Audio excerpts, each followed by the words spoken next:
نبی کریم صلی اللہ علیہ وسلم نے ارشاد فرمایا، جب تم کسی آدمی کو یہ کہتے ہوئے سنو کہ لوگ تباہ ہو گئے تو سمجھ لو کہ ان میں سب سے زیادہ تباہ ہونے والا ہے۔ حضرت ابو ہریرہ رضی اللہ تعالی عنہ بیان کرتے ہیں کہ نبی کریم صلی اللہ علیہ وسلم نے ارشاد فرمایا، کوئی شخص اس وقت تک کامل مومن نہیں ہو سکتا جب تک مذاق میں بھی جھوٹ بولنا ترک نہ کر دے، جھوٹ بولنا چھوڑ نہ دے،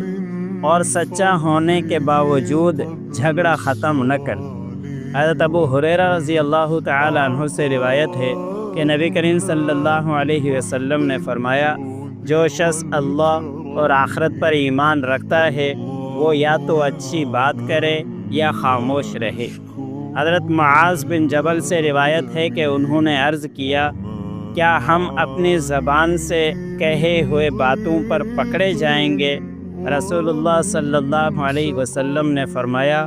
کیا لوگوں کو ان کے منہ کے بل جہنم میں اوندا نہیں ڈالا جائے گا